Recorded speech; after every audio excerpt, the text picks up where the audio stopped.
Punjabi radio USA ਸੁਣ ਰਹੇ ਸਾਰੇ ਸਰੋਤਿਆਂ ਦਾ ਸਵਾਗਤ ਕਰਦੇ ਹਾਂ ਜੀ। ਪ੍ਰੋਗਰਾਮ ਖਬਰ 'ਤੇ ਨਜ਼ਰ ਦੇ ਵਿੱਚ ਮੇਰੇ ਜਗਮੋਹਨ ਸਿੰਘ ਵੱਲੋਂ ਪਿਆਰ ਭਰੀ ਸਤਿ ਸ਼੍ਰੀ ਅਕਾਲ। ਅੱਜ 31 ਅਕਤੂਬਰ ਦਿਨ ਸੋਮਵਾਰ ਅਤੇ ਸਾਡੇ ਨਾਲ ਖਬਰ 'ਤੇ ਨਜ਼ਰ ਪ੍ਰੋਗਰਾਮ ਦੇ ਵਿੱਚ ਜੁੜ ਚੁੱਕੇ ਨੇ ਪਟਿਆਲਾ ਸਟੂਡੀਓ ਤੋਂ ਬਲਤੇਜ ਪੰਨੂ ਜੀ, ਜੋ ਕਿ ਸਾਡੇ ਨਾਲ ਪੰਜਾਬ ਭਰ ਤੋਂ ਆਈਆਂ ਖਬਰਾਂ ਦੀ ਡਿਟੇਲ ਦੇ ਵਿੱਚ ਜਾਣਕਾਰੀ ਦੇਣਗੇ। ਸਭ ਤੋਂ ਪਹਿਲਾਂ ਸਵਾਗਤ ਕਰਦੇ ਹਾਂ ਜੀ ਬਲਤੇਜ ਪੰਨੂ ਜੀ ਦਾ। ਪੰਨੂ ਜੀ, ਮੇਰੇ ਵੱਲੋਂ ਪਿਆਰ ਭਰੀ ਸਤਿ ਸ਼੍ਰੀ ਅਕਾਲ। ਸਵਾਗਤ ਹੈ ਜੀ ਪ੍ਰੋਗਰਾਮ ਦੇ ਵਿੱਚ। ਮਿਹਰਬਾਨੀ ਜੀ, ਧੰਨਵਾਦ। ਸਤਿ ਸ਼੍ਰੀ ਅਕਾਲ ਜੀ ਸਾਰੇ ਸਰੋਤਿਆਂ ਨੂੰ।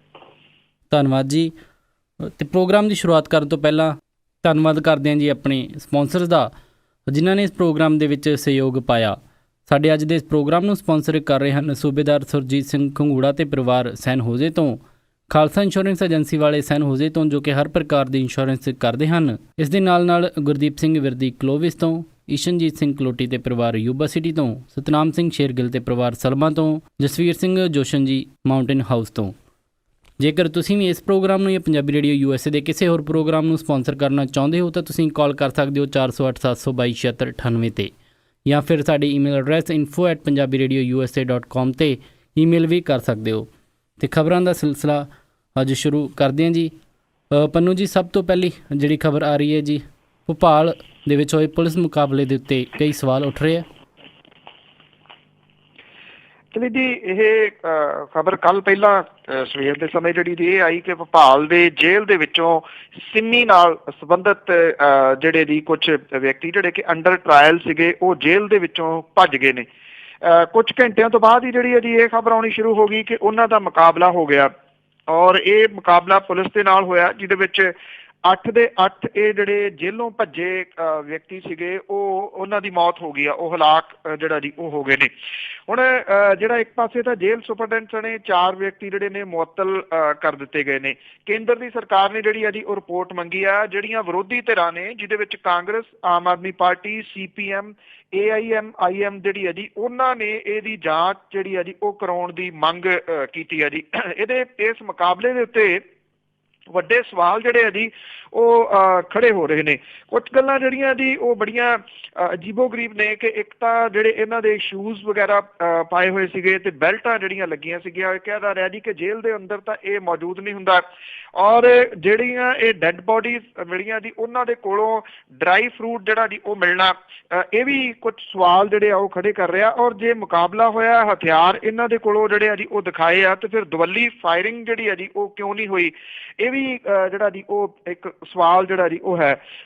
ਜਿਹੜੇ ਕੁਝ TV ਚੈਨਲ ਨੇ ਉਹਨਾਂ ਨੇ ਮੁਕਾਬਲੇ ਵਾਲੀ ਥਾਂ ਤੋਂ ਇੱਕ ਫੁਟੇਜ ਜਿਹੜੀ ਆ ਜੀ ਦਿਖਾਈ, ਜਿੱਥੇ ਇੱਕ ਪੁਲਿਸ ਕਰਮੀ ਨੇ ਨਜ਼ਦੀਕ ਤੋਂ ਇੱਕ ਬੰਦੇ ਦੇ ਉੱਤੇ ਜਿਹੜੀਆਂ ਜੀ ਉਹ ਗੋਲੀਆਂ ਚਲਾ ਦਿੱਤੀਆਂ ਜੀ ਜਿਹੜਾ, ਔਰ ਇਹ ਕਿਹਾ ਜੀ ਕਿ ਇਹ ਪਲਾਸਟਿਕ ਦੇ ਕਵਰ ਦੇ ਵਿੱਚ ਇੱਕ ਚਾਕੂ ਜਿਹੜਾ ਉਹ ਦਿਖਾ ਰਿਹਾ ਸੀਗਾ। ਜਦੋਂ ਜਿਹੜਾ ਦਿਖਾਇਆ ਗਿਆ ਕਿ ਉਹ ਹਥਿਆਰ ਖਤਰਨਾਕ ਦਿਖਾਏ ਗਏ ਆ, ਜੇ ਉਹ ਫੁਟੇਜ ਸਹੀ ਆ ਤੇ ਇਹਦਾ ਮਤਲਬ ਉਹਨਾਂ ਕੋਲੇ ਹਥਿਆਰ ਹੈ ਨਹੀਂ ਸੀਗੇ। ਹਥਿਆਰ ਫੇਰ ਜਿਹੜੇ ਜੀ ਉਹ ਕਿੱਥੋਂ ਆਏ, ਇਹ ਸਵਾਲ ਜਿਹੜੇ ਆ ਜੀ ਉਹ ਵੱਡੇ ਨੇ। ਔਰ ਖਾਸ ਤੌਰ ਦੇ ਉੱਤੇ 35 ਫੁੱਟ ਉੱਚੀ ਦੀਵਾਰ ਹੈ ਜੀ ਜਿਹਨੂੰ ਚਾਦਰ ਦੇ ਨਾਲ ਇਹ ਟੱਪ ਕੇ ਕਿਵੇਂ ਜਿਹੜਾ ਜੀ ਉਹ ਚਲੇ ਗਏ, ਸਵਾਲ ਹੈ। ਔਰ ਵੈਸੇ ਕੇਂਦਰ ਦੀ ਸਰਕਾਰ ਨੇ ਇਹ ਕਿਹਾ ਜੀ ਕਿ NIA ਜਿਹੜੀ ਨੈਸ਼ਨਲ ਇਨਵੈਸਟੀਗੇਸ਼ਨ ਏਜੰਸੀ ਆ ਉਹ ਇਹਦੀ ਜਾਂਚ ਕਰੂਗੀ। ਵਿਰੋਧੀ ਧਿਰਾਂ ਜਿਹੜੀਆਂ ਨੇ ਜੀ ਉਹ ਇਹ ਕਹਿੰਦੀਆਂ ਨੇ ਕਿ ਨਹੀਂ, ਇਹਦੀ ਜਾਂਚ ਜਿਹੜੀ ਹੈ ਕਿਸੇ ਸਿਟਿੰਗ ਜੱਜ ਤੋਂ ਕਰਵਾਈ ਜਾਣੀ ਚਾਹੀਦੀ ਹੈ। ਜੀ, ਵਾਕਈ ਸਵਾਲ ਇਸ ਤਰ੍ਹਾਂ ਦੇ ਮੁਕਾਬਲਿਆਂ ਦੇ ਉੱਤੇ ਜ਼ਰੂਰ ਜਿਹੜੇ ਖੜੇ ਹੁੰਦੇ ਆ। ਅਤੇ ਅਗਲੀ ਖਬਰ ਪੰਨੂ ਸਾਹਿਬ ਜਿਹੜੀ ਆ ਰਹੀ ਹੈ ਜੀ, ਚੌਥਾ ਫਰੰਟ, ਜਿਸ ਦੀਆਂ ਕਿ ਕਾਫੀ ਖਬਰਾਂ ਆ ਰਹੀਆਂ ਸੀਗੀਆਂ, ਹੁਣ ਇਸ ਬੰਦ ਦੀਆਂ ਸੰਭਾਵਨਾ ਮੱਧਮ ਪੈ ਰਹੀਆਂ। ਬਿਲਕੁਲ ਜੀ, ਐਕਚੁਅਲੀ ਤੁਸੀਂ ਇਹ ਕਹਿ ਲਓ ਕਿ ਆਪਣੇ ਭਾਰ ਨਾਲ ਆਪ ਹੀ ਡਿੱਗ ਪੈਣ ਵਾਲੀ ਗੱਲ ਜਿਹੜੀ ਹੈ ਜੀ ਉਹ ਹੋਈ ਆ। ਚੌਥਾ ਫਰੰਟ ਜਿਹੜਾ ਸੀਗਾ ਜੀ, ਇਹਦੇ ਬੜੇ ਚਰਚੇ ਰਹੇ ਜਦੋਂ ਨਵਜੋਤ ਸਿੰਘ ਸਿੱਧੂ ਹੋਰਾਂ ਨੇ ਜਿਹੜਾ ਸੀਗਾ ਅਸਤੀਫਾ ਦਿੱਤਾ। ਉਹ ਚਰਚਾ ਦਾ ਵਿਸ਼ਾ ਬਣੇ ਰਹੇ ਜਦੋਂ ਉਹਨਾਂ ਨੇ ਆਵਾਜ਼ੇ ਪੰਜਾਬ ਬਣਾ ਲਿਆ ਤੇ ਇਹ ਕਿਹਾ ਜੀ ਕਿ ਅਸੀਂ ਚੌਥਾ ਫਰੰਟ ਜਿਹੜਾ ਜੀ ਉਹ ਉਸਾਰ ਰਹੇ ਹਾਂ। ਕੋਸ਼ਿਸ਼ਾਂ ਜਿਹੜੀਆਂ ਸੀਗੀਆਂ ਉਹ ਡਾਕਟਰ ਧਰਮਵੀਰ ਗਾਂਧੀ ਵੀ ਕਰਦੇ ਰਹੇ। ਸੁੱਚਾ ਸਿੰਘ ਛੋਟੇਪੁਰ ਹੋਰਾਂ ਨੂੰ ਜਦੋਂ ਕਨਵੀਨਰੀ ਦੇ ਅਹੁਦੇ ਤੋਂ ਲਾਹ ਦਿੱਤਾ ਗਿਆ ਤਾਂ ਉਹ ਵੀ ਕੋਸ਼ਿਸ਼ਾਂ ਜਿਹੜੀਆਂ ਸੀਗੀਆਂ ਉਹ ਕਰਦੇ ਰਹੇ। ਹੁਣ ਹੌਲੀ ਹੌਲੀ ਕਰਕੇ ਚੌਥਾ ਫਰੰਟ ਜਿਹੜਾ ਜੀ ਉਹਦੇ ਅਸਾਰ ਤਾਂ ਬਹੁਤ ਘੱਟ ਜਿਹੜਾ ਜੀ ਉਹ ਨਜ਼ਰ ਆ ਰਹੇ ਨੇ। ਸੁੱਚਾ ਸਿੰਘ ਛੋਟੇਪੁਰ ਹੋਰੀ ਜਿਹੜੇ ਨੇ ਜੀ ਉਹ ਪਹਿਲਾਂ ਤਾਂ ਇਸ਼ਾਰੇ ਇਸ਼ੂਰੇ ਜਿਹੜੇ ਉਹ ਕਰਦੇ ਰਹੇ, ਕੋਈ ਉਹਨਾਂ ਦੇ ਨਾਲ ਜਿਹੜਾ ਉਹ ਤੁਰਿਆ ਨਹੀਂ। ਹੁਣ ਉਹਨਾਂ ਨੇ ਇਹ ਕਹਿਤਾ ਜੀ ਕਿ ਇੰਤਜ਼ਾਰ ਦੀਆਂ ਘੜੀਆਂ ਖਤਮ ਹੋ ਗਈਆਂ, ਅਸੀਂ ਆਪਣੀ ਜਿਹੜੀ ਹੈ ਜੀ ਉਹ ਲਿਸਟ ਜਾਰੀ ਕਰ ਦਿਆਂਗੇ। ਜਿਹੜੀ ਲਿਸਟ ਹੈ ਜੀ ਉਹਨਾਂ ਨੇ ਉਮੀਦਵਾਰਾਂ ਦੀ ਇਹ ਕਿਹਾ ਕਿ ਪਹਿਲੀ ਲਿਸਟ ਜਿਹੜੀ ਆ ਇਹ 10 ਉਮੀਦਵਾਰ ਇਹਦੇ ਵਿੱਚ ਹੋ ਸਕਦੇ ਆ ਜਾਂ 10 ਤੋਂ 15 ਜਿਹੜੇ ਹੋ ਸਕਦੇ ਆ। ਬਹੁਤੀ ਵੈਸੇ ਸੁੱਚਾ ਸਿੰਘ ਛੋਟੇਪੁਰ ਹੋਰਾਂ ਦੀ ਆਸ ਜਿਹੜੀ ਆ ਉਹ ਆਮ ਆਦਮੀ ਪਾਰਟੀ ਦੇ ਜਿਹੜੀ ਹੈ ਜੀ ਬਾਗੀ ਸੁਰਾਂ ਨੇ ਉਹਨਾਂ ਤੇ ਰਹੂਗੀ, ਜਿਹੜੇ ਟਿਕਟੂ ਨੇ ਟਿਕਟਾਂ ਕਰਕੇ ਆਏ ਨੇ ਨਹੀਂ ਟਿਕਟ ਮਿਲੂ ਤੇ ਦੂਜੇ ਪਾਸੇ ਜਿਹੜਾ ਜੀ ਉਹ ਚੋਣ ਲੜ ਸਕਦੇ ਨੇ। ਡਾਕਟਰ ਧਰਮਵੀਰ ਗਾਂਧੀ ਹੋਰਾਂ ਨੇ ਮੀਟਿੰਗ ਜਿਹੜੀ ਹੈ ਜੀ 4 ਤਰੀਕ ਨੂੰ ਸੱਦੀ ਹੈ। ਡਾਕਟਰ ਧਰਮਵੀਰ ਗਾਂਧੀ ਹੋਰਾਂ ਦੀ ਪ੍ਰੋਬਲਮ ਜਿਹੜੀ ਹੈ ਜੀ ਉਹ ਇਹ ਹੈ ਕਿ ਉਹ ਆਪਣੀ ਮੈਂਬਰ ਪਾਰਲੀਮੈਂਟ ਦੀ ਜਿਹੜੀ ਸੀਟ ਹੈ ਜੀ ਉਹ ਨਹੀਂ ਗਵਾਉਣੀ ਚਾਹੁੰਦੇ ਕਿਸੇ ਵੀ ਹਾਲਤ ਦੇ ਵਿੱਚ। ਉਹਨਾਂ ਨੂੰ ਪਤਾ ਹੈ ਕਿ ਜੇ ਉਹਨਾਂ ਨੇ ਕਿਸੇ ਸਿਆਸੀ ਧਿਰ ਦੀ ਅਗਵਾਈ ਕਰ ਲਈ ਤਾਂ ਟੈਕਨੀਕਲੀ ਜਿਹੜੀ ਹੈ ਜੀ ਉਹ ਉਹਨਾਂ ਦੀ ਸੀਟ ਜਾਂਦੀ ਲੱਗੂਗੀ, ਕਿਉਂਕਿ ਆਮ ਆਦਮੀ ਪਾਰਟੀ ਨੇ ਉਹਨਾਂ ਨੂੰ ਸਸਪੈਂਡ ਕੀਤਾ ਹੋਇਆ, ਕੱਢਿਆ ਨਹੀਂ ਪਾਰਟੀ ਦੇ ਵਿੱਚੋਂ। ਨਵਜੋਤ ਸਿੰਘ ਸਿੱਧੂ ਤੇ ਉਹਨਾਂ ਦੇ ਸਾਥੀ ਬੈਂਸ ਭਰਾ ਤੇ ਪ੍ਰਗਟ ਸਿੰਘ ਜਿਹੜੇ ਨੇ ਜੀ ਉਹ ਆਪਣੀ ਕਿਰਕਰੀ ਅਜੇ ਜਿਹੜੀ ਜੀ ਉਹ ਨਿਰੰਤਰ ਕਰਵਾਈ ਜਾ ਰਹੇ ਨੇ। ਇੱਕ ਦਿਨ ਕਾਂਗਰਸ ਨਾਲ ਸੌਦਾ ਮਾਰਦੇ ਨੇ, ਦੂਜੇ ਦਿਨ ਆਮ ਆਦਮੀ ਪਾਰਟੀ ਨਾਲ, ਤੀਜੇ ਦਿਨ ਫਿਰ ਕਾਂਗਰਸ ਵੱਲ ਨੂੰ ਤੇ ਚੌਥੇ ਦਿਨ ਫਿਰ ਆਮ ਆਦਮੀ ਪਾਰਟੀ ਦੇ ਨਾਲ। ਸੋ ਉਹਨਾਂ ਦੇ ਉੱਤੇ ਤਕਰੀਬਨ ਸੰਭਾਵਨਾ ਖਤਮ ਹੈ ਕਿ ਉਹ ਕਿਸੇ ਚੌਥੇ ਫਰੰਟ ਦੇ ਵਿੱਚ ਜਿਹੜਾ ਜੀ ਉਹ ਸ਼ਾਮਲ ਹੋ ਸਕਦੇ ਨੇ। ਉਹ ਸੌਦਾ ਸੁਦਾ ਜਾਂ ਮਾਰ ਕੇ ਆਪਣੀ ਐਡਜਸਟਮੈਂਟ ਜਿਹੜੀ ਹੈ ਜੀ ਉਹ ਕਰਾਉਣ ਦੀ ਕੋਸ਼ਿਸ਼ ਕਰਨਗੇ। ਸੋ ਚੌਥਾ ਫਰੰਟ ਜਿਹੜੀਆਂ ਸੰਭਾਵਨਾਵਾਂ ਲੱਗ ਰਹੀਆਂ ਸੀਗੀਆਂ, ਜਿਹੜੀਆਂ ਖੱਬੀਆਂ ਸੱਜੀਆਂ ਪਾਰਟੀਆਂ ਨੇ ਉਹਨਾਂ ਨੇ ਵੀ ਕੋਸ਼ਿਸ਼ ਕੀਤੀ ਸੀ, ਪਰ ਉਹਨਾਂ ਦਾ ਆਧਾਰ ਜਿਹੜਾ ਉਹ ਪਿਛਲੇ ਸਮੇਂ ਦੇ ਦੌਰਾਨ ਪੰਜਾਬ ਦੇ ਵਿੱਚੋਂ ਤਕਰੀਬਨ ਜਿਹੜਾ ਜੀ ਉਹ ਸਮਾਪਤ ਹੋ ਗਿਆ। ਇਸ ਕਰਕੇ ਇਹ ਕਿਹਾ ਜਾ ਸਕਦਾ ਜੀ ਕਿ ਹੁਣ ਚੌਥੇ ਫਰੰਟ ਵਾਲੀ ਜਿਹੜੀ ਉਹ ਸੰਭਾਵਨਾ ਉਹ ਪਰੇ ਦੀ ਗੱਲ ਹਾਲ ਦੀ ਘੜੀ ਜਿਹੜਾ ਜੀ ਉਹ ਹੋ ਗਈ ਆ। ਪੰਜਾਬ ਤੇਜ਼ੀ ਦੇ ਨਾਲ ਚੋਣਾਂ ਵੱਲ ਨੂੰ ਵੱਧ ਰਿਹਾ ਔਰ ਇਹਦੇ ਦੌਰਾਨ ਜਿਹੜਾ ਜੀ ਇਦਾਂ ਦਾ ਕੁਝ ਨਹੀਂ ਲੱਗ ਰਿਹਾ ਕਿ ਕੋਈ ਇੱਕ ਹੋਰ ਫਰੰਟ ਜਿਹੜਾ ਜੀ ਉਹ ਪੰਜਾਬ ਦੇ ਵਿੱਚ ਉੱਭਰੂਗਾ ਜੀ। ਤੇ ਉਮੀਦ ਇਹੀ ਕਰਾਂਗੇ ਜਿੰਨੇ ਘੱਟ ਫਰੰਟ ਰਹਿਣ ਤੇ ਵਧੀਆ ਜਿਹੜੀ ਪਾਰਟੀ ਉੱਭਰ ਕੇ ਆਵੇ। ਤੇ ਅਗਲੀ ਖਬਰ ਜਿਹੜੀ ਆ ਰਹੀ ਹੈ ਜੀ, ਪੰਜਾਬੀ ਸੂਬੇ ਦਾ ਵਰ੍ਹੇਗੰਢ ਮੌਕੇ ਦੇ ਉੱਤੇ ਸੱਦਾ ਪੱਤਰ ਭੇਜਿਆ ਅੰਗਰੇਜ਼ੀ ਦੇ ਵਿੱਚ। ਇਹ ਪੰਜਾਬੀ ਸੂਬੇ ਦੇ ਜਸ਼ਨ ਜਿਹੜੇ ਆ ਜੀ ਉਹ ਮਨਾਏ ਜਾ ਰਹੇ ਨੇ ਇਸ ਵੇਲੇ। ਅੱਜ ਜਿਹੜਾ ਜੀ ਅੱਜ ਜਿਹੜੇ ਗੋਲਡਨ ਜੁਬਲੀ ਸਮਾਰੋਹ ਆ ਜੀ ਇਹ ਹੋ ਰਹੇ ਨੇ ਜੀ ਇੱਥੇ ਅੰਮ੍ਰਿਤਸਰ ਦੇ ਵਿੱਚ। ਇਹਨਾਂ ਦੇ ਜਿਹੜੇ ਸਮਾਗਮ ਆ ਉਹ ਰੱਖੇ ਗਏ ਆ। ਇਹਨਾਂ ਸਮਾਗਮਾਂ ਦੇ ਵਿੱਚ ਕੇਂਦਰੀ ਮੰਤਰੀ ਜਿਹੜੇ ਜੀ ਉਹ ਜੇਤਲੀ ਸਾਹਿਬ ਆ ਰਹੇ ਨੇ ਔਰ ਜਿਹੜੇ ਭਾਰਤੀ ਜਨਤਾ ਪਾਰਟੀ ਦੇ ਪ੍ਰਧਾਨ ਨੇ ਅਮਿਤ ਸ਼ਾਹ ਹੋਰੀ ਜਿਹੜਾ ਜੀ ਉਹ ਆ ਰਹੇ ਨੇ।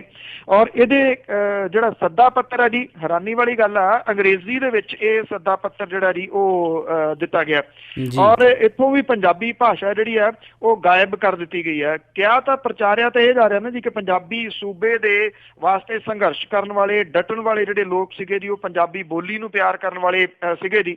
ਔਰ ਮੁੱਖ ਮੰਤਰੀ ਹੋਰਾਂ ਨੇ ਇਹਦੇ ਉੱਤੇ ਸਾਈਨ ਜਿਹੜੇ ਕੀਤੇ ਆ ਉਹ ਵੀ ਅੰਗਰੇਜ਼ੀ ਦੇ ਵਿੱਚ ਜਿਹੜੇ ਆ ਜੀ ਉਹ ਕੀਤੇ ਹੋਏ ਆ। ਬਕਾਇਦਾ ਨੰਬਰ ਲਾ ਕੇ ਇਹ ਸੱਦਾ ਪੱਤਰ ਜਿਹੜਾ ਜੀ ਉਹ ਭੇਜਿਆ ਗਿਆ। ਇੰਗਲਿਸ਼ ਦੇ ਵਿੱਚ ਇਹ ਸੱਦਾ ਪੱਤਰ ਜਿਵੇਂ ਮੈਂ ਤੁਹਾਨੂੰ ਦੱਸਿਆ ਕਿ ਉਹ ਹੈ। ਹੁਣ ਸਵਾਲ ਇਹ ਆ ਜੀ ਕਿ ਪੰਜਾਬੀ ਸੂਬੇ ਦੇ ਵਿੱਚੋਂ ਕੀ ਖੱਟਿਆ, ਕੀ ਜਿਹੜਾ ਜੀ ਉਹ ਗਵਾਇਆ। 50 ਸਾਲ ਪਹਿਲਾਂ ਜਿਹੜਾ ਜੀ ਉਹ ਅੱਧੀ ਸਦੀ ਪਹਿਲਾਂ ਇਹ ਸੂਬਾ ਹੋਂਦ ਦੇ ਵਿੱਚ 1966 ਦੇ ਵਿੱਚ ਜਿਹੜਾ ਉਹ ਆਇਆ ਸੀਗਾ। ਇਹਦੇ ਟੋਟੇ ਪੰਜਾਬ ਦੇ ਜਿਹੜੇ ਸੀਗੇ ਜੀ ਉਹ ਕਰਵਾ ਲਏ ਗਏ, ਕਰ ਨਹੀਂ ਦਿੱਤੇ ਗਏ, ਤੁਸੀਂ ਇਹ ਕਹ ਲਓ ਕਿ ਕਰਵਾ ਲਏ ਗਏ। ਸ਼ਾਇਦ ਇਹ ਆਪਣੀ ਕਿਸਮ ਦਾ ਪਹਿਲਾ ਮੋਰਚਾ ਸੀਗਾ ਜਿਹੜਾ ਕਿਸੇ ਸੂਬੇ ਨੂੰ ਤੋੜਨ ਦੇ ਵਾਸਤੇ ਲੱਗਿਆ ਸੀਗਾ। ਇਹਦੇ ਵਿੱਚੋਂ ਹਰਿਆਣਾ ਨਿਕਲ ਆਇਆ। ਹਰਿਆਣੇ ਦੀ ਜਿਹੜੀ ਤੁਸੀਂ ਇਹ ਕਹ ਲਓ ਕਿ ਇਸ ਵੇਲੇ ਜਿਹੜਾ ਉਹ ਪੂਰਾ ਰੋਟੀ ਜਿਹੜੀ ਉਹ ਖਾਂਦਾ ਜੀ ਉਹ ਜਿਹੜੇ ਸ਼ਹਿਰ ਤੋਂ ਖਾਂਦਾ ਉਹ ਪੰਜਾਬ ਦਾ ਇੱਕ ਜਿਹੜਾ ਜੀ ਉਹ ਪਾਰਟ ਸੀਗਾ। ਦਿੱਲੀ 에ਅਰਪੋਰਟ ਜਿਹੜਾ ਜੀ ਉਹ ਇਸ ਜਗ੍ਹਾ ਦੇ ਉੱਤੇ ਆ। ਜੇ ਆਪਾਂ ਗੱਲ ਕਰੀਏ ਜਿਹੜੀ ਟੂਰਿਜ਼ਮ ਇੰਡਸਟਰੀ ਆ ਉਹ ਹਿਮਾਚਲ ਪ੍ਰਦੇਸ਼ ਦੇ ਵਿੱਚ ਸਾਰੇ ਚਲੇ ਗਈ। ਇਹ ਸਾਰਾ ਪੰਜਾਬ ਦਾ ਜਿਹੜਾ ਉਹ ਪਾਰਟ ਸੀਗਾ। ਸੋ ਇਹਦੇ ਟੋਟੇ ਜਿਹੜੇ ਜੀ ਉਹ ਕਰਵਾ ਲਏ ਔਰ ਇਹ ਟੋਟੇ ਕਰਵਾ ਕੇ ਵੀ ਅੱਜ ਉਹਦੇ ਜਸ਼ਨ ਜਿਹੜੇ ਆ ਜੀ ਉਹ ਮਨਾਏ ਜਾ ਰਹੇ ਨੇ, ਗੋਲਡਨ ਜੁਬਲੀ ਜਸ਼ਨ। ਔਰ ਇਹ ਕਹਿ ਕੇ ਕਿ ਇਹ ਜਿਹੜਾ ਜੀ ਬਹੁਤ ਵੱਡੀ ਪ੍ਰਾਪਤੀ ਸੀ। ਕਾਹਦੀ ਪ੍ਰਾਪਤੀ ਸੀਗੀ, ਕੀ ਪ੍ਰਾਪਤੀ ਸੀ, ਇਹ ਮੇਰਾ ਖਿਆਲ ਇਹਦੇ ਉੱਤੇ ਬਹਿਸ ਜਿਹੜੀ ਹੈ ਜੀ ਉਹ ਪਹਿਲਾਂ ਵੀ ਚੱਲਦੀ ਰਹੀ ਆ ਤੇ ਅੱਜ ਵੀ ਜਿਹੜੀ ਹੈ ਜੀ ਉਹ ਨਿਰੰਤਰ ਚੱਲ ਰਹੀ ਆ। ਇਹਦੇ ਵਿੱਚ ਅਗਲਾ ਸਵਾਲ ਜਿਹੜਾ ਜੀ ਵੱਡਾ ਇਹ ਖੜਾ ਹੁੰਦਾ ਕਿ ਜਿਹੜਾ 1984 ਦੇ ਵਿੱਚ ਜਿਹੜਾ ਹੋਇਆ ਨਵੰਬਰ ਤੋਂ ਪਹਿਲੀ ਤੋਂ ਜਿਹੜਾ ਸੀਗਾ ਜੀ ਉਹ ਪਿਛਲੇ ਸਾਲਾਂ ਦੇ ਦੌਰਾਨ ਉਹਨੂੰ ਬੜਾ ਭਨਾਇਆ ਗਿਆ, ਉਹਦੇ ਉੱਤੇ ਬੜੀ ਸਿਆਸਤ ਕੀਤੀ ਗਈ। ਅੱਜ ਉਹ ਜਿਹੜਾ ਜੀ ਸਾਰਾ ਕੁਝ ਛੱਡ ਛਡਾ ਕੇ ਸਾਰਾ ਜਿਹੜਾ ਜ਼ੋਰ ਆ ਜੀ ਉਹ ਜਸ਼ਨਾਂ ਦੇ ਉੱਤੇ ਲੱਗਿਆ ਹੋਇਆ, ਉਹ ਵੀ ਪਵਿੱਤਰ ਸ਼ਹਿਰ ਅੰਮ੍ਰਿਤਸਰ ਦੇ ਵਿੱਚ। ਜੀ ਬਿਲਕੁਲ, ਪੰਜਾਬੀ ਨੂੰ ਮਾਰ ਕੇ ਪਤਾ ਨਹੀਂ ਕਿਹੜਾ ਪੰਜਾਬੀ ਸੂਬਾ ਦੀ ਵਰ੍ਹੇਗੰਢ ਇਹ ਮਨਾ ਰਿਹਾ। ਤੇ ਅਗਲੀ ਖਬਰ ਜਿਹੜੀ ਆ ਰਹੀ ਹੈ ਜੀ, ਨੌਕਰੀ ਘੁਟਾਲੇ ਦੀ ਜਾਂਚ ਹਜੇ ਸਿਰੇ ਨਹੀਂ ਲੱਗੀ ਤੇ ਨਿਯੁਕਤੀ ਪੱਤਰ ਵੰਡਣ ਦੀ ਤਿਆਰੀ ਵੀ ਕਰ ਲਈ। ਬਿਲਕੁਲ ਜੀ, ਇਹ ਐਕਚੁਅਲੀ ਨੌਕਰੀ ਘੁਟਾਲਾ ਇਹ ਉਹੀ ਹੈ ਜੀ ਜਿਹਦੇ ਵਿੱਚ ਡੱਡੀ ਵੀ ਇੱਕ ਗ੍ਰਿਫਤਾਰ ਹੋਇਆ ਸੀਗਾ ਔਰ ਇਹਦੀਆਂ ਤਾਰਾਂ ਜਿਹੜੀਆਂ ਸੀਗੀਆਂ ਉਹ ਪਹੁੰਚੀਆਂ ਸਨ ਜੀ ਮਾਲਵਾ ਖੇਤਰ ਦੇ ਕੁਝ ਅਹਿਮ ਜਿਹੜੀਆਂ ਨੇਤਾਵਾਂ ਤੱਕ। ਜਦੋਂ ਉੱਥੋਂ ਤੱਕ ਜਾਂਦੀਆਂ ਸੀਗੀਆਂ ਫਿਰ ਇਹਨੂੰ ਰੋਕ ਲਿਆ ਜਾਂਦਾ ਸੀਗਾ, ਫਿਰ ਜਾਂਚ ਹੁੰਦੀ, ਫਿਰ ਤਾਰਾਂ ਜਿਹੜੀਆਂ ਜੀ ਉੱਥੇ ਹੀ ਚਲੇ ਜਾਂਦੀਆਂ। ਸੋ ਇਹ ਜਿਹੜੀ ਭਰਤੀ ਪ੍ਰਕਿਰਿਆ ਸੀਗੀ ਇਹਦੀ ਜਾਂਚ ਜਿਹੜੀ ਹੈ ਜੀ ਪੰਜਾਬ ਵਿਜੀਲੈਂਸ ਬਿਊਰੋ ਜਿਹੜਾ ਜੀ ਉਹ ਕਰ ਰਿਹਾ ਔਰ ਇਹਦੇ ਜਿਹੜੇ AIG ਨੇ ਉਹ ਇਹ ਕਹਿੰਦੇ ਨੇ ਕਿ ਇਹਦੀ ਜਾਂਚ ਅਜੇ ਚੱਲ ਰਹੀ ਹੈ। ਜਦੋਂ ਵੀ ਕੋਈ ਦਲਾਲ ਗ੍ਰਿਫਤਾਰ ਕਰਦੇ ਨੇ ਉਹ ਤੇ ਇਹਦੇ ਨਵੇਂ ਖੁਲਾਸੇ ਜਿਹੜੇ ਆ ਜੀ ਉਹ ਹੋ ਜਾਂਦੇ ਨੇ। ਅਜੇ ਜਿਹੜੀ ਪੰਜਾਬ ਵਿਜੀਲੈਂਸ ਬਿਊਰੋ ਆ ਉਹਨੇ ਕੋਈ ਕਲੀਨ ਚਿੱਟ ਜਿਹੜੀ ਉਹ ਨਹੀਂ ਦਿੱਤੀ। ਐਕਚੁਅਲੀ ਇਹਦੇ ਵਿੱਚ ਹੈ ਕੀ ਆ ਕਿ 10 ਲੱਖ ਤੋਂ ਲੈ ਕੇ 25 ਲੱਖ ਰੁਪਏ ਤੱਕ ਪਰ ਕੈਂਡੀਡੇਟ ਤੋਂ ਜਿਹੜਾ ਜੀ ਉਹ ਲਿਆ ਜਾਂਦਾ ਸੀਗਾ ਤੇ ਉਹਨੂੰ ਕੁਐਸਚਨ ਪੇਪਰ ਜਿਹੜੇ ਆ ਜੀ ਉਹ ਹੱਲ ਕਰਵਾਏ ਜਾਂਦੇ ਸੀ ਦੂਜੇ ਸੂਬੇ ਚਲੇ ਜਾ ਕੇ। ਕੋਈ ਗੁਰੂ ਜੀ ਨਾਂ ਦਾ ਜਿਹੜਾ ਜੀ ਵਿਅਕਤੀ ਉਹ ਸਾਰਾ ਇਸ ਨੂੰ ਜਿਹੜਾ ਜੀ ਉਹ ਚਲਾ ਰਿਹਾ। ਇਹ ਕਿਹਾ ਜਾ ਰਿਹਾ ਜੀ ਕਿ ਆਪਣੇ ਤੌਰ ਤੇ ਨਹੀਂ ਬੰਦੇ ਚਲਾ ਸਕਦੇ, ਇਹਦੇ ਵਿੱਚ ਵੱਡੇ ਪੱਧਰ ਦੇ ਉੱਤੇ ਸ਼ਮੂਲੀਅਤ ਜਿਹੜੀ ਆ ਜੀ ਕੁਝ ਨੇਤਾਵਾਂ ਦੀ ਜਿਹੜੀ ਹੈਗੀ ਆ। ਇਸ ਸਭ ਕਾਸੇ ਨੂੰ ਛੱਡ ਕੇ ਪੰਜਾਬ ਸਰਕਾਰ ਜਿਹੜੀ ਆ ਜੀ ਉਹ ਨਿਯੁਕਤੀ ਪੱਤਰ ਦੇਣ ਦਾ ਉਹਨੇ ਫੈਸਲਾ ਜਿਹੜਾ ਜੀ ਕੀਤਾ 140 ਅਸਾਮੀਆਂ ਦੇ ਵਾਸਤੇ। ਇਹਨਾਂ ਨੂੰ ਜਿਹੜੀਆਂ ਦੀ ਅਸਾਮੀਆਂ ਅਜੇ ਇਹਨਾਂ ਨੂੰ ਕਲੀਨ ਚਿੱਟ ਜਿਹੜੀ ਆ ਜੀ ਉਹ ਨਹੀਂ ਮਿਲੀ, ਪਰ ਸਰਕਾਰ ਇਹ ਸੋਚਦੀ ਆ ਕਿ ਜਿਹੜੀ ਆ ਜੀ ਉਹ ਆਪਣੀ ਸਿਆਸਤ ਇਹਦੇ ਉੱਤੋਂ ਕਰ ਲਵੇ ਕਿਉਂਕਿ ਵੋਟਾਂ ਆ ਰਹੀਆਂ ਨੇ, ਚੋਣ ਜ਼ਾਬਤਾ ਜਿਹੜਾ ਜੀ ਉਹ ਕਿਸੇ ਟਾਈਮ ਲੱਗ ਸਕਦਾ। ਇਸ ਕਰਕੇ ਉਦੋਂ ਪਹਿਲਾਂ ਸਰਕਾਰ ਜਿਹੜੀ ਆ ਜੀ ਉਹ ਨਿਯੁਕਤੀ ਪੱਤਰ ਦੇ ਕੇ ਇਹ ਕਹਿਣ ਜੋਗੀ ਹੋ ਜੂਗੀ, ਦੇਖੋ ਜੀ ਅਸੀਂ ਤਾਂ ਨਿਯੁਕਤੀਆਂ ਕਰ ਲਈਆਂ ਸੀਗੀਆਂ, ਅਸੀਂ ਤਾਂ ਨਿਯੁਕਤੀ ਪੱਤਰ ਵੀ ਦੇਤੇ ਸੀਗੇ, ਹੁਣ ਜਿਹੜੀ ਜਾਂਚ ਆ ਉਹਦੇ ਵਿੱਚ ਜੇ ਘੁਟਾਲਾ ਸਾਹਮਣੇ ਆ ਗਿਆ ਉਹਨਾਂ ਨੇ ਵਾਪਸ ਲੈ ਲਏ ਤੇ ਅਸੀਂ ਇਹਦੇ ਵਿੱਚ ਜਿਹੜਾ ਜੀ ਉਹ ਕੀ ਕਰ ਸਕਦੇ ਹਾਂ। ਜੀ ਬਿਲਕੁਲ, ਸਰਕਾਰ ਆਪਣਾ ਜਿਹੜਾ ਹੱਥ ਪੱਲਾ ਛਡਾਉਣਾ ਚਾਹੁੰਦੀ ਹੈ। ਅਤੇ ਅਗਲੀ ਖਬਰ ਜੇ ਆਪਾਂ ਉਸ ਦੇ ਵੱਲ ਵਧੀਏ ਤਾਂ ਸ਼੍ਰੀ ਅਕਾਲ ਤਖਤ ਸਾਹਿਬ 'ਤੇ ਹੋਏ ਸਮਾਗਮ ਦੇ ਉੱਤੇ ਅਕਾਲ ਤਖਤ ਦੇ ਜਥੇਦਾਰ ਦਾ ਵਿਰੋਧ। ਐਕਚੁਅਲੀ ਜੀ ਇੱਕ ਤਾਂ ਜਿਹੜਾ ਸੀਗੇ ਜੀ ਮੁਤਵਾਜ਼ੀ ਜਥੇਦਾਰ ਜਿਹੜੇ ਸਰਬੱਤ ਖਾਲਸਾ ਵਾਲੇ ਉਹਨਾਂ ਨੂੰ ਤਾਂ ਉੱਥੇ ਨਹੀਂ ਜਾਣ ਦਿੱਤਾ ਗਿਆ, ਘਰੇ ਨਜ਼ਰਬੰਦ ਕਰ ਲਿਆ ਸੀਗਾ। ਜਿਹੜੀਆਂ ਉਹਨਾਂ ਨੇ ਘਰੋਂ ਹੀ ਜਿਹੜਾ ਸੰਦੇਸ਼ ਜਾਰੀ ਕੀਤਾ, ਜਿਹੜੀਆਂ ਅਕਾਲ ਤਖਤ ਤੋਂ ਜਾਰੀ ਕਰਦੇ ਹੁੰਦੇ ਸੰਦੇਸ਼ ਉਹ ਤਾਂ ਜਾਰੀ ਕਰਨ ਦੇ ਵਿੱਚ ਸਫਲ ਰਹੇ ਗਿਆਨੀ ਗੁਰਬਚਨ ਸਿੰਘ ਹੋਰੀ। ਪਰ ਦੂਜੇ ਪਾਸੇ ਇੱਕ ਜਿਹੜਾ ਹੋਰ ਸਮਾਗਮ ਹੋ ਰਿਹਾ ਸੀਗਾ ਜੀ ਇੱਥੇ ਦਰਬਾਰ ਸਾਹਿਬ ਸਮੂਹ ਦੇ ਵਿੱਚ, ਉੱਥੇ ਜਾਣਾ ਚਾਹਿਆ ਜੀ ਗੁਰਬਚਨ ਸਿੰਘ ਹੋਰਾਂ ਨੇ, ਪਰ ਉੱਥੇ ਮੌਜੂਦ ਜਿਹੜੀਆਂ ਗਰਮ ਜਥੇਬੰਦੀਆਂ ਨੇ ਜੀ ਉਹਨਾਂ ਨੇ ਪਹਿਲਾਂ ਹੀ ਕਹਿ ਦਿੱਤਾ ਕਿ ਜੇ ਇਸ ਸਮਾਗਮ ਨੂੰ ਗੁਰਬਚਨ ਸਿੰਘ ਹੋਰਾਂ ਨੇ ਸੰਬੋਧਨ ਕੀਤਾ ਜਾਂ ਜਿਹੜੇ ਸਿਰੋਪਾਓ ਨੇ ਉਹ ਦਿੱਤੇ ਤਾਂ ਉਹਦਾ ਉਹ ਜ਼ਬਰਦਸਤ ਵਿਰੋਧ ਕਰਨਗੇ। ਉਹ ਉੱਥੇ ਗਏ। ਇਹ ਸਮਾਗਮ ਜਿਹੜਾ ਸੀਗਾ ਜੀ ਇੰਦਰਾ ਗਾਂਧੀ ਦਾ ਕਤਲ ਕਰਨ ਵਾਲੇ ਬੇਅੰਤ ਸਿੰਘ ਦੀ ਯਾਦ ਦੇ ਵਿੱਚ ਜਿਹੜਾ ਜੀ ਉਹ ਕਰਵਾਇਆ ਗਿਆ ਸੀਗਾ। ਗੁਰਬਚਨ ਸਿੰਘ ਹੋਰੀ ਸਮਾਗਮ ਦੇ ਵਿੱਚ ਪਹੁੰਚੇ ਪਰ ਉਹਨਾਂ ਨੂੰ ਸੰਬੋਧਨ ਨਹੀਂ ਕਰਨ ਦਿੱਤਾ ਗਿਆ, ਉਹਨਾਂ ਨੂੰ ਕਿਸੇ ਨੂੰ ਸਿਰੋਪਾ ਉਹ ਜਿਹੜਾ ਜੀ ਉਹ ਨਹੀਂ ਦੇਣ ਦਿੱਤਾ ਗਿਆ। ਜਦੋਂ ਪੂਰੀ ਵਾਹ ਲਾਈ ਗਈ ਕਿ ਉਹਨਾਂ ਨੂੰ ਜਿਹੜਾ ਜੀ ਬੁਲਾਇਆ ਜਾਵੇ ਸਟੇਜ ਤੋਂ, ਨਹੀਂ ਬੋਲਣ ਦਿੱਤਾ ਗਿਆ। ਹਾਲਾਤ ਜਿਹੜੇ ਸੀਗੇ ਜੀ ਉਹ ਤੱਤੇ ਹੁੰਦੇ ਜਿਹੜਾ ਜੀ ਵੇਖ ਕੇ ਉੱਥੋਂ ਟਿੱਬ ਜਾਣਾ ਠੀਕ ਸਮਝਿਆ ਗਿਆਨੀ ਗੁਰਬਚਨ ਸਿੰਘ ਹੋਰਾਂ ਨੇ। ਉਹ ਉਸ ਸਮਾਗਮ ਦੇ ਵਿੱਚੋਂ ਜਿਹੜਾ ਜੀ ਉਹ ਚਲੇ ਗਏ। ਜਿਹੜੇ ਇਹਨੂੰ ਕਰਾ ਰਹੀਆਂ ਜਥੇਬੰਦੀਆਂ ਸੀਗੀਆਂ ਜੀ ਉਹ ਸਾਰੀਆਂ ਸਟੇਜ ਘੇਰ ਕੇ ਇੱਕ ਵਾਰੀ ਜਿਹੜਾ ਜੀ ਉਹ ਖੜੇ ਹੋ ਗਈਆਂ ਕਿ ਕਿਸੇ ਵੀ ਹਾਲਤ ਦੇ ਵਿੱਚ ਉਹ ਗੁਰਬਚਨ ਸਿੰਘ ਹੋਰਾਂ ਨੂੰ ਇੱਥੋਂ ਨਹੀਂ ਬੋਲਣ ਦੇਣਗੇ ਕਿਉਂਕਿ ਉਹ ਨਕਾਰੇ ਹੋਏ ਜਿਹੜੇ ਜੀ ਉਹ ਜਥੇਦਾਰ ਨੇ, ਉਹਨਾਂ ਨੂੰ ਸਿੱਖ ਸੰਗਤ ਨੇ ਜਿਹੜਾ ਜੀ ਉਹ ਨਕਾਰਿਆ ਹੋਇਆ। ਹੁਣ ਸਵਾਲ ਇਹ ਹੈ ਜੀ ਕਿ ਜੇ ਇਹਨਾਂ ਜਥੇਬੰਦੀਆਂ ਨੇ ਪਹਿਲਾਂ ਇਹ ਐਲਾਨ ਕਰ ਦਿੱਤਾ ਸੀਗਾ ਕਿ ਗਿਆਨੀ ਗੁਰਬਚਨ ਸਿੰਘ ਹੋਰਾਂ ਨੂੰ ਉਹਨਾਂ ਨੇ ਬੋਲਣ ਨਹੀਂ ਦੇਣਾ, ਉਹਨਾਂ ਨੂੰ ਸਿਰੋਪਾਓ ਨਹੀਂ ਦੇਣ ਦੇਣੇ, ਤਾਂ ਫਿਰ ਕਿਹੜੀ ਵਜ੍ਹਾ ਕਰਕੇ ਉਹ ਜਾਣ ਬੁੱਝ ਕੇ ਇਸ ਸਮਾਗਮ ਦੇ ਵਿੱਚ ਜਾਣਾ ਚਾਹੁੰਦੇ ਸੀ, ਉੱਥੇ ਜਿਹੜਾ ਜੀ ਉਹ ਬੋਲਣਾ ਚਾਹੁੰਦੇ ਸੀਗੇ। ਜੇ ਉੱਥੇ ਗੜਬੜ ਜਿਹੜੀ ਹੈ ਜੀ ਉਹ ਕਿਸੇ ਕਿਸਮ ਦੀ ਹੋ ਜਾਂਦੀ ਤੇ ਫਿਰ ਜਿਹੜਾ ਜੀ ਇਹਦਾ ਦੋਸ਼ ਕਿਹਦੇ ਸਿਰ ਦੇ ਉੱਤੇ ਉਹ ਦਿੱਤਾ ਜਾ ਸਕਦਾ ਸੀ। ਇਹੋ ਜਿਹੇ ਜਿਹੜੇ ਟਕਰਾਓ ਨੇ ਉਹਨਾਂ ਨੂੰ ਕੋਸ਼ਿਸ਼ ਤਾਂ ਕਰਨੀ ਚਾਹੀਦੀ ਹੈ ਕਿ ਜਥੇਦਾਰ ਜਿਹੜੇ ਨੇ ਜੀ ਉਹ ਇਹਨਾਂ ਨੂੰ ਅਵੋਇਡ ਕਰਨ, ਪਰ ਅਵੋਇਡ ਕਰਨ ਦੀ ਜਗ੍ਹਾ ਇਹ ਟਕਰਾਓ ਜਿਹੜੇ ਸੀ ਉਹ ਬਣਾਉਣ ਦੀ ਜਾਣ ਬੁੱਝ ਕੇ ਕੋਸ਼ਿਸ਼ ਪੂਰੀ ਕੀਤੀ ਗਈ ਪਰ ਬਚਾਅ ਹੋ ਗਿਆ ਜੀ। ਅਤੇ ਇੰਨੀ ਕੁ ਤਾਂ ਚਾਹੀਦੀ ਹੈ ਜੀ ਜਥੇਦਾਰ ਜਿਹੜੀ ਸ਼੍ਰੀ ਅਕਾਲ ਤਖਤ ਸਾਹਿਬ ਦੀ ਮਰਿਆਦਾ ਘੱਟੋ ਘੱਟ ਬਚਾ ਕੇ ਰੱਖਣ। ਅਤੇ ਅਗਲੀ ਖਬਰ ਆ ਰਹੀ ਹੈ ਜੀ ਆਸਟ੍ਰੇਲੀਆ ਦੇ ਵਿੱਚ ਮਾਰੇ ਗਏ ਮੁੰਡੇ ਮਨਮੀਤ ਅਲੀ ਸ਼ੇਰ, ਉਹਨਾਂ ਦਾ ਅੰਤਿਮ ਸੰਸਕਾਰ ਉਹਨਾਂ ਦੇ ਪਿੰਡ ਦੇ ਵਿੱਚ ਹੋਵੇਗਾ।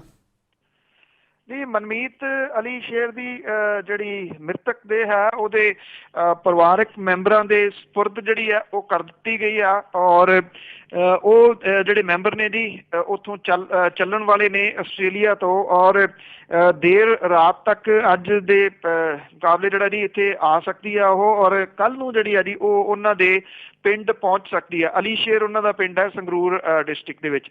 ਉੱਥੇ ਉਹਦਾ ਪਰਿਵਾਰ ਜਿਹੜਾ ਜੀ ਉਹ ਅੰਤਮ ਸੰਸਕਾਰ ਇਹਦਾ ਜਿਹੜਾ ਜੀ ਮਨਮੀਤ ਅਲੀ ਸ਼ੇਰ ਦਾ ਕਰ ਸਕਦਾ ਹੈ। ਮਨਮੀਤ ਦਾ ਬ੍ਰਦਰ ਜਿਹੜਾ ਜੀ ਉਹ ਇੱਥੋਂ ਉਚੇਚੇ ਤੌਰ ਦੇ ਉੱਤੇ ਗਿਆ ਹੈ ਆਸਟ੍ਰੇਲੀਆ ਦੇ ਵਿੱਚ। ਉੱਥੋਂ ਦਾ ਜਿਹੜਾ ਪ੍ਰਸ਼ਾਸਨ ਹੈ ਉਹਨੇ ਯਕੀਨ ਦਿਵਾਇਆ ਕਿ ਇਸ ਮਾਮਲੇ ਦੇ ਵਿੱਚ ਜਿਹੜੇ ਇਹਦੀ ਉਹ ਇਨਸਾਫ ਇਸ ਪਰਿਵਾਰ ਨੂੰ ਜ਼ਰੂਰ ਮਿਲੂਗਾ।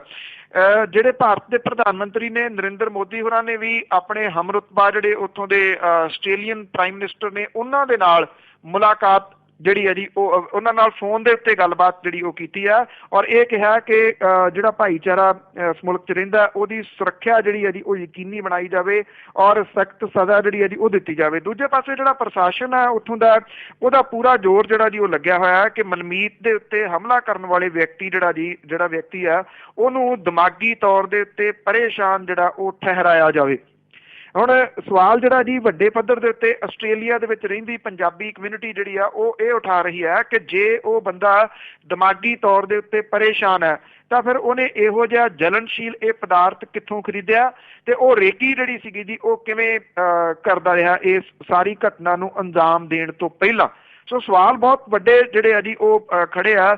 ਬੇਸ਼ੱਕ ਪੰਜਾਬੀ ਭਾਈਚਾਰੇ ਦੇ ਵਿੱਚ ਬਹੁਤ ਵੱਡਾ ਰੋਸ ਜਿਹੜਾ ਜੀ ਉਹ ਆਸਟ੍ਰੇਲੀਆ ਦੇ ਵਿੱਚ ਰਹਿੰਦੇ ਪੰਜਾਬੀ ਭਾਈਚਾਰੇ 'ਚ ਪਾਇਆ ਜਾ ਰਿਹਾ, ਪਰ ਫਿਰ ਵੀ ਜਿਹੜੇ ਇਕੱਠੇ ਹੋ ਰਹੇ ਨੇ ਉਹ ਬੋਝ ਕੇ ਇਸ ਪੱਖੋਂ ਸਿਆਣਪ ਵਾਲੇ ਕਦਮ ਜਿਹੜੇ ਆ ਜੀ ਉਹ ਉਠਾ ਰਹੇ ਆ ਤਾਂ ਕਿ ਭੜਕਾਹਟ ਜਿਹੜੀ ਹੈ ਕਿਸੇ ਕਿਸਮ ਦੀ ਪੈਦਾ ਨਾ ਹੋਵੇ। ਪਰ ਜਿਹੜੇ ਤਰੀਕੇ ਦੇ ਨਾਲ ਉਸ ਵਿਅਕਤੀ ਨੂੰ ਦੱਸਿਆ ਜਾ ਰਿਹਾ ਕਿ ਉਹ ਮਾਨਸਿਕ ਤੌਰ ਦੇ ਉੱਤੇ ਪਰੇਸ਼ਾਨ ਸੀਗਾ, ਇਹਦੇ ਨਾਲ ਰੋਸ ਤਾਂ ਲੋਕਾਂ ਦੇ ਵਿੱਚ ਜਿਹੜਾ ਜੀ ਉਹ ਵੱਧ ਰਿਹਾ ਔਰ ਲੋਕ ਜਿਹੜੇ ਆ ਉਹ ਇਸ ਗੱਲ ਦੀ ਮੰਗ ਕਰ ਰਹੇ ਆ ਕਿ ਇਹਦੀ ਇਨਵੈਸਟੀਗੇਸ਼ਨ ਜਿਹੜੀ ਆ ਜੀ ਉਹ ਹੋਣੀ ਚਾਹੀਦੀ ਆ ਇੱਕ ਵੱਖਰੇ ਤੌਰ ਦੇ ਉੱਤੇ ਕਿ ਕੀ ਉਹ ਮਾਨਸਿਕ ਰੋਗੀ ਹੈ ਜਾਂ ਨਹੀਂ। ਜੀ ਬਿਲਕੁਲ, ਜਾਂਚ ਜਿਹੜੇ ਇਸ ਮੁੱਦੇ ਦੇ ਉੱਤੇ ਜ਼ਰੂਰ ਹੋਣੀ ਚਾਹੀਦੀ ਹੈ ਅਤੇ ਦੋਸ਼ੀ ਨੂੰ ਸਜ਼ਾ ਵੀ ਮਿਲਣੀ ਚਾਹੀਦੀ ਹੈ। ਅਗਲੀ ਖਬਰ ਆ ਰਹੀ ਹੈ ਜੀ ਪੰਜਾਬ ਦੇ ਜ਼ਿਲ੍ਹਾ ਮੁਕਤਸਰ ਸਾਹਿਬ ਤੋਂ, ਜਿੱਥੋਂ ਦਾ ਨੌਜਵਾਨ ਪ੍ਰੀਤਪਾਲ ਸਿੰਘ ਜਿਹੜਾ NBA ਦੇ ਲਈ ਚੁਣਿਆ ਗਿਆ। ਬਿਲਕੁਲ ਜੀ, ਇਹ ਬੜੀ ਜਿਹੜੀ ਖੁਸ਼ਨੁਮਾ ਖਬਰ ਹੈ। ਘੱਟ ਲੱਭਣ ਲੱਗੀਆਂ ਨੇ ਇਹੋ ਜਿਹੀਆਂ ਜਿਹੜੀਆਂ ਦੀ ਉਹ ਖਬਰਾਂ ਕਿ 6 ਫੁੱਟ ਤੇ 9 ਇੰਚ ਕੱਦ ਦਾ ਪਾਲਪ੍ਰੀਤ ਸਿੰਘ ਬਰਾੜ ਹੈ ਜੀ, 21 ਸਾਲਾਂ ਦਾ, ਔਰ ਅਮਰੀਕਾ ਦੀ ਜਿਹੜੀ NBA ਹੈ ਬਾਸਕਟਬਾਲ ਲੀਗ ਜਿਹੜੀ ਜੀ ਉਹਦੇ ਵਾਸਤੇ ਉਹਦੀ ਚੋਣ ਹੋਈ ਹੈ। ਮੁਕਤਸਰ ਨੇੜਲੇ ਪਿੰਡ ਦੋਦਾ ਦਾ ਜਿਹੜਾ ਜੀ ਉਹ ਰਹਿਣ ਵਾਲਾ ਹੈ ਔਰ ਉਹ ਕਹਿੰਦਾ ਜੀ ਕਿ ਇਹ ਜਿਹੜੀ ਦੀਵਾਲੀ ਆ ਉਹਦੇ ਵਾਸਤੇ ਬਹੁਤ ਸਾਰੀਆਂ ਖੁਸ਼ੀਆਂ ਜਿਹੜੀਆਂ ਜੀ ਉਹ ਲੈ ਕੇ ਆਈ ਆ। ਉਹਦੀ ਜਿਹੜੀ ਚੋਣ ਕਰਨ ਵਾਲੀ ਟੀਮ ਹੈ ਲੌਂਗ ਆਈਲੈਂਡ ਨੈਟ, ਉਹਨੇ ਜਿਹੜਾ ਜੀ 2 ਨਵੰਬਰ ਨੂੰ ਇਹਦੇ ਸੰਬੰਧ ਵਿੱਚ ਬਕਾਇਦਾ ਸਾਰਾ ਕੁਝ ਜਿਹੜਾ ਜੀ ਉਹ ਤੈਅ ਹੋ ਜਾਊਗਾ। ਇਸ ਟੀਮ ਦੇ ਵਾਸਤੇ ਚੁਣਿਆ ਜਾਣ ਵਾਲਾ ਪਾਲਪ੍ਰੀਤ ਸਿੰਘ ਬਰਾੜ ਜਿਹੜਾ ਜੀ ਉਹ ਪਹਿਲਾ ਭਾਰਤੀ ਖਿਡਾਰੀ ਹੈ। ਉਹਨੇ ਆਪਣਾ ਇਸ ਖੇਡ ਦੇ ਵਿੱਚ ਸਫ਼ਰ ਜਿਹੜਾ ਜੀ ਲੁਧਿਆਣੇ ਦੀ ਬਾਸਕਟਬਾਲ ਅਕੈਡਮੀ ਤੋਂ ਸ਼ੁਰੂ ਕੀਤਾ ਸੀਗਾ। ਅਮਰੀਕਨ ਨੈਸ਼ਨਲ ਬਾਸਕਟਬਾਲ ਐਸੋਸੀਏਸ਼ਨ ਜਿਹੜੀ NBA ਆ ਉਹਦੇ ਵੱਲੋਂ ਭਾਰਤ ਦੇ ਵਿੱਚ ਜਿਹੜੇ 5 ਕੈਂਪ ਲਾਏ ਗਏ ਸੀ ਉਹਦੇ ਵਿੱਚ ਸ਼ਾਮਲ ਹੋਣ ਦਾ ਉਹਨੂੰ ਮੌਕਾ ਮਿਲਿਆ ਸੀਗਾ ਔਰ 1200 ਖਿਡਾਰੀਆਂ ਦੇ ਵਿੱਚੋਂ ਉਹਦੀ ਇਕੱਲੇ ਦੀ ਚੋਣ ਜਿਹੜੀ ਹੈ ਜੀ ਉਹ ਕੀਤੀ ਗਈ ਹੈ। ਪਾਲਪ੍ਰੀਤ ਸਿੰਘ ਦਾ ਜਿਹੜਾ ਪਰਿਵਾਰ ਹੈ ਜੀ ਉਹਦੇ ਸਾਰੇ ਹੀ ਮੈਂਬਰ ਜਿਹੜੇ ਪਰਿਵਾਰਕ ਨੇ ਉਹ 6 ਫੁੱਟ ਜਾਂ ਇਹਦੇ ਤੋਂ ਜਿਹੜੇ ਜੀ ਉਹ ਲੰਬੇ ਨੇ। ਉਹਦਾ ਪਿਤਾ ਜਿਹੜਾ ਫਰਜਿੰਦਰ ਸਿੰਘ ਹੈ ਤੇ ਉਹਦਾ ਭਰਾ ਮਨਿੰਦਰਪਾਲ ਸਿੰਘ ਜਿਹੜਾ ਜੀ ਉਹਨਾਂ ਦਾ ਕੱਦ ਵੀ 6 ਫੁੱਟ ਤੇ 2 ਇੰਚ ਹੈ, ਜਦੋਂ ਕਿ ਪਾਲਪ੍ਰੀਤ ਸਿੰਘ ਬਰਾੜ ਜਿਹੜਾ ਜੀ ਉਹ 6 ਫੁੱਟ ਤੇ 9 ਇੰਚ ਦਾ ਹੈ ਜੀ। ਸੋ ਇਹ ਬੜੀ ਮਾਣਮੱਤੀ ਪ੍ਰਾਪਤੀ ਹੈ ਜੀ ਪੰਜਾਬ ਦੀ, ਪਾਲਪ੍ਰੀਤ ਸਿੰਘ ਬਰਾੜ ਹੋਰਾਂ ਦੀ ਤੇ ਉਹਨਾਂ ਦੇ ਪਰਿਵਾਰ ਦੀ, ਜਿਹਨੂੰ ਕਿ ਐਡਾ ਵੱਡਾ ਮੌਕਾ ਜਿਹੜਾ ਜੀ ਉਹ ਮਿਲਿਆ ਜਿਹਦੇ ਨਾਲ ਨਿਰਸੰਦੇਹ ਪੰਜਾਬ ਦਾ ਨਾਮ ਵੀ ਜਿਹੜਾ ਜੀ ਉੱਚਾ ਹੋਊਗਾ। ਜੀ ਬਿਲਕੁਲ, ਪੰਜਾਬ ਦਾ ਨਾਮ ਰੌਸ਼ਨ ਜ਼ਰੂਰ ਕਰੂਗਾ, ਪੰਜਾਬੀਆਂ ਦਾ ਨਾਮ ਜਿਹੜਾ ਰੌਸ਼ਨ ਪਾਲਪ੍ਰੀਤ ਸਿੰਘ ਜਿਹੜਾ ਕਰਨਗੇ। ਅਤੇ ਅਗਲੀ ਖਬਰ ਆ ਰਹੀ ਹੈ ਜੀ ਔਨਲਾਈਨ ਸ਼ਾਪਿੰਗ ਨੂੰ ਲੈ ਕੇ। ਔਨਲਾਈਨ ਸ਼ਾਪਿੰਗ ਨੇ ਦੀਵਾਲੀ ਦੇ ਮੌਕੇ ਦੇ ਉੱਤੇ ਸਾਰੇ ਪਿਛਲੇ ਰਿਕਾਰਡ ਤੋੜੇ। ਦੇਖੋ ਜੀ, ਉਂਝ ਤਾਂ ਜਿਹੜੀ ਹੈ ਜੀ ਜੇ ਪੰਜਾਬ ਦੀ ਆਪਾਂ ਗੱਲ ਕਰੀਏ ਤਾਂ ਪੰਜਾਬ ਦੇ ਵਿੱਚ ਅੱਗੇ ਵੀ ਇੱਕ ਦਿਨ ਡਿਟੇਲ ਦਿੱਤੀ ਸੀ ਕਿ ਰੌਣਕਾਂ ਵਗੈਰਾ ਜਿਹੜੀਆਂ ਜੀ ਉਹ ਪੰਜਾਬ ਦੇ ਵਿੱਚੋਂ ਗਾਇਬ ਨੇ। ਇਸ ਵਾਰੀ ਜਿਹੜੇ ਪਟਾਕੇ ਨੇ ਉਹ ਵੀ ਬਹੁਤ ਥੋੜ੍ਹੇ ਚੱਲੇ। ਇਹ ਤਾਂ ਬੜੀ ਚੰਗੀ ਵੈਸੇ ਖਬਰ ਹੈ ਪੋਲਿਊਸ਼ਨ ਪੁਆਇੰਟ ਆਫ ਵਿਊ ਤੋਂ। ਸ਼ਾਇਦ ਜਿਹੜਾ ਜੀ ਜਿਹੜੀ ਸੋਸ਼ਲ ਮੀਡੀਆ ਉਹਦਾ ਅਸਰ ਜਿਹੜਾ ਕਿਤੇ ਨਾ ਕਿਤੇ ਦੇਖਣ ਨੂੰ ਮਿਲਿਆ। ਦੂਜੀ ਗੱਲ ਹੈ ਕਿ ਪੈਸੇ ਪੂਸੇ ਵੀ ਘੱਟ ਗਏ ਲੋਕਾਂ ਕੋਲੇ, ਦਿਵਾਲਾ ਨਿਕਲਿਆ ਹੋਇਆ ਜਿਹਦੇ ਕਰਕੇ ਦੀਵਾਲੀ ਜਿਹੜੀ ਹੈ ਨਹੀਂ ਸੀ। ਪਰ ਜੇ ਓਵਰਆਲ ਮੁਲਕ ਦੀ ਜਿਹੜੀ ਹੈ ਜੀ ਉਹ ਗੱਲ ਕਰੀਏ ਤਾਂ ਮੁਲਕ ਦੇ ਵਿੱਚ ਜਿਹੜਾ ਜੀ ਔਨਲਾਈਨ ਸ਼ਾਪਿੰਗ ਜਿਹੜੀ ਹੈ ਜੀ ਉਹ ਇੰਨੀ ਤੇਜ਼ੀ ਦੇ ਨਾਲ ਫੈਲੀ ਹੈ ਕਿ ਅੱਜ ਤੋਂ 5-7 ਸਾਲ ਪਹਿਲਾਂ ਸੋਚਿਆ ਵੀ ਨਹੀਂ ਸੀ ਜਾ ਸਕਦਾ ਕਿ ਭਾਰਤ ਵਰਗੇ ਮੁਲਕ ਦੇ ਵਿੱਚ ਇਹ ਔਨਲਾਈਨ ਸ਼ਾਪਿੰਗ ਜਿਹੜੀ ਹੈ ਜੀ ਉਹ ਐਡਾ ਵੱਡਾ ਕਾਰੋਬਾਰ ਹੋ ਸਕਦਾ ਹੈ। ਫਲਿੱਪਕਾਰਟ, ਐਮਾਜ਼ੋਨ, ਮੰਤਰਾ, ਜ਼ਬੋਂਗ, ਸਨੈਪਡੀਲ ਜਿਹੜੀਆਂ ਇਦਾਂ ਦੀਆਂ ਕੰਪਨੀਆਂ ਨੇ, ਉਹਨਾਂ ਨੇ ਕਰੋੜਾਂ ਰੁਪਏ ਦਾ ਜਿਹੜਾ ਜੀ ਉਹ ਸਮਾਨ ਕੁਝ ਦਿਨਾਂ ਦੇ ਵਿੱਚ ਜਿਹੜਾ ਜੀ ਉਹ ਵੇਚ ਦਿੱਤਾ। ਐਸੋਚੈਮ ਜਿਹੜੀ ਹੈ ਜੀ ਉਹਨੇ 10 ਸ਼ਹਿਰਾਂ ਦੇ ਵਿੱਚ ਜਿਹੜਾ ਸਰਵੇਖਣ ਕੀਤਾ। ਇਹਦੇ ਦੌਰਾਨ ਜਿਹੜੇ ਇਸ ਦੀਵਾਲੀ ਦੇ ਸੀਜ਼ਨ ਦੇ ਉੱਤੇ 25,000 ਕਰੋੜ ਰੁਪਏ ਦੀ ਆਨਲਾਈਨ ਸ਼ਾਪਿੰਗ ਜਿਹੜੀ ਹੈ ਜੀ ਉਹ ਲੋਕਾਂ ਨੇ ਕੀਤੀ ਹੈ ਜੀ। ਔਰ 25,000 ਕਰੋੜ ਰੁਪਏ ਦੀ ਇਹ ਜਿਹੜੀ ਪਿਛਲੇ ਸਾਲ ਦੇ ਨਾਲੋਂ 25% ਵੱਧ ਜਿਹੜੀ ਹੈ ਜੀ ਉਹ ਕਹੀ ਜਾ ਸਕਦੀ ਹੈ। ਵੈਸੇ ਬਾਹਰਲੇ ਮੁਲਕਾਂ ਦੇ ਵਿੱਚ ਤਾਂ ਜਿਹੜੀ ਹੈ ਜੀ ਤੁਹਾਨੂੰ ਕ੍ਰੈਡਿਟ ਕਾਰਡ ਦੇ ਰਾਹੀਂ ਪਹਿਲਾਂ ਪੇਮੈਂਟ ਦੇਣੀ ਪੈਂਦੀ ਹੈ। ਇੱਥੇ ਥੋੜ੍ਹਾ ਜਿਹਾ ਵੱਖਰਾ ਜੀ ਕਿ ਜਦੋਂ ਘਰੇ ਤੁਹਾਡੇ ਡਿਲੀਵਰੀ ਹੁੰਦੀ ਹੈ ਉਦੋਂ ਤੁਸੀਂ ਇਹਦੀ ਪੇਮੈਂਟ ਜਿਹੜੀ ਉਹ ਕਰਦੇ ਹੋ। ਲੋਕ ਜਿਹੜੇ ਨੇ ਜਿਵੇਂ ਜਿਵੇਂ ਇੰਟਰਨੈਟ ਜਿਹੜਾ ਜੀ ਉਹ ਵਧਿਆ ਤੇ ਉਹ ਉਹਨਾਂ ਨੇ ਆਨਲਾਈਨ ਸ਼ਾਪਿੰਗ ਜਿਹੜੀ ਆ ਜੀ ਉਹਦੇ ਵਿੱਚ ਇੰਟਰਸਟ ਦਿਖਾਇਆ। ਜਿਹੜੀਆਂ ਕੰਪਨੀਜ਼ ਨੇ ਉਹਨਾਂ ਦਾ ਕਿਉਂਕਿ ਸਟੋਰਾਂ ਦਾ ਖਰਚਾ ਨਹੀਂ ਹੈਗਾ, ਓਵਰਹੈਡ ਐਕਸਪੈਂਸ ਜਿਹੜੇ ਉਹ ਉਹਨਾਂ ਦੇ ਘੱਟ ਨੇ, ਜਿਹਦੇ ਕਰਕੇ ਜਿਹੜਾ ਸਮਾਨ ਹੈ ਜੀ ਉਹ ਤੁਹਾਨੂੰ ਬਾਜ਼ਾਰ ਦੀ ਕੀਮਤ ਦੇ ਨਾਲੋਂ ਥੋੜਾ ਸਸਤਾ ਮਿਲਦਾ, ਜਿਹਦੇ ਕਰਕੇ ਆਨਲਾਈਨ ਸ਼ਾਪਿੰਗ ਜਿਹੜੀ ਹੈ ਜੀ ਇਹਦਾ ਕਾਰੋਬਾਰ ਬਹੁਤ ਜ਼ਿਆਦਾ ਜਿਹੜਾ ਜੀ ਉਹ ਵਧਿਆ ਭਾਰਤ ਦੇ ਵਿੱਚ। ਔਰ ਕੁਝ ਦਿਨਾਂ ਦੇ ਵਿੱਚ ਦੀਵਾਲੀ ਦੇ ਸੀਜ਼ਨ ਦੇ ਦੌਰਾਨ 25,000 ਕਰੋੜ ਰੁਪਏ ਦੀ ਜਿਹੜੀ ਹੈ ਜੀ ਉਹ ਸ਼ਾਪਿੰਗ ਹੋ ਜਾਣੀ ਆਨਲਾਈਨ। ਇਹ ਤੋਂ ਤੁਸੀਂ ਕਹਿ ਸਕਦੇ ਹੋ ਕਿ ਆਨਲਾਈਨ ਸ਼ਾਪਿੰਗ ਦਾ ਰੁਝਾਨ ਜਿਹੜਾ ਜੀ ਉਹ ਬੜੇ ਵੱਡੇ ਪੱਧਰ ਦੇ ਉੱਤੇ ਇੱਥੇ ਵਧਿਆ ਹੈ ਮੁਲਕ ਦੇ ਵਿੱਚ। ਜਿਹੜਾ ਕਿ ਵੱਡੇ ਵੱਡੇ ਪਲਾਜ਼ੇ ਆ ਰਹੇ ਨੇ ਵੱਖ-ਵੱਖ ਸ਼ਹਿਰਾਂ ਦੇ ਵਿੱਚ ਜਿਹੜੇ ਜੀ ਉਹਨਾਂ ਦੇ ਵਾਸਤੇ ਵੀ ਇੱਕ ਫਿਕਰਮੰਦੀ ਵਾਲੀ ਗੱਲ ਤਾਂ ਜਿਹੜੀ ਹੈ ਜੀ ਉਹ ਹੈ। ਔਰ ਦੂਸਰਾ ਜਿਹੜਾ ਪ੍ਰਚਾਰ ਸੀਗਾ ਇਸ ਵਾਰੀ ਉਹ ਚਾਈਨੀਜ਼ ਸਮਾਨ ਦਾ ਵੀ ਬਹੁਤ ਜ਼ਿਆਦਾ ਹੋਇਆ ਕਿ ਉਹਦਾ ਵਿਰੋਧ ਕੀਤਾ ਜਾਵੇ, ਔਰ ਇਹਦਾ ਵਿਰੋਧ ਵੀ ਦੇਖਣ ਨੂੰ ਮਿਲਿਆ। ਕਿਤੇ ਨਾ ਕਿਤੇ ਜਿਹੜੀ ਇਹ ਸ਼ਾਪਿੰਗ ਹੈ ਆਨਲਾਈਨ ਸ਼ਾਇਦ ਜਿਹੜਾ ਜੀ ਇਸ ਦੇ ਵਿੱਚੋਂ ਹੀ ਨਿਕਲਿਆ ਹੋਇਆ ਜਿਹੜਾ ਜੀ ਉਹ ਹੋਵੇ ਕਿ ਲੋਕਾਂ ਨੇ ਜਿਹੜਾ ਮਾਰਕੀਟ ਦੇ ਵਿੱਚ ਜਾ ਕੇ ਸਮਾਨ ਨਹੀਂ ਖਰੀਦਿਆ। ਜਿਹੜੀ ਗੜਬੜ ਵੀ ਥੋੜੀ ਬਹੁਤੀ ਰਹਿੰਦੀ ਆ, ਕੋਈ ਨਾ ਕੋਈ ਖਦਸ਼ਾ ਬਣਿਆ ਰਹਿੰਦਾ ਤਿਉਹਾਰਾਂ ਦੇ ਮੌਕੇ ਦੇ ਉੱਤੇ ਕਿਸੇ ਗੜਬੜ ਦਾ, ਉਹਦੇ ਕਰਕੇ ਵੀ ਲੋਕ ਭੀੜ ਭੜੱਕੇ ਵੱਲ ਜਿਹੜਾ ਜੀ ਉਹ ਜਾਣ ਤੋਂ ਗੁਰੇਜ਼ ਕਰਨ ਲੱਗੇ ਨੇ ਜੀ।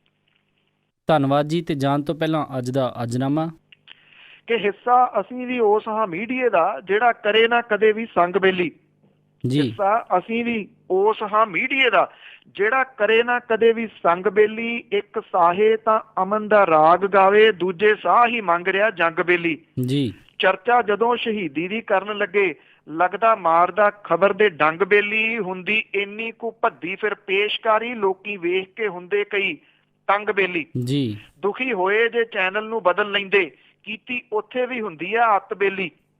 ਦੁਖੀ ਹੋਏ ਜੇ ਚੈਨਲ ਨੂੰ ਬਦਲ ਲੈਂਦੇ, ਕੀਤੀ ਉੱਥੇ ਵੀ ਹੁੰਦੀ ਆ ਅੱਤ ਬੇਲੀ। ਕਈ ਤਾਂ ਇੰਨੀ ਬੇਹੂਦਗੀ ਕਰੀ ਜਾਂਦੇ, ਪੱਲੇ ਜਾਪਦੀ ਰਹੀ ਨਹੀਂ ਮੱਤ ਬੇਲੀ ਜੀ।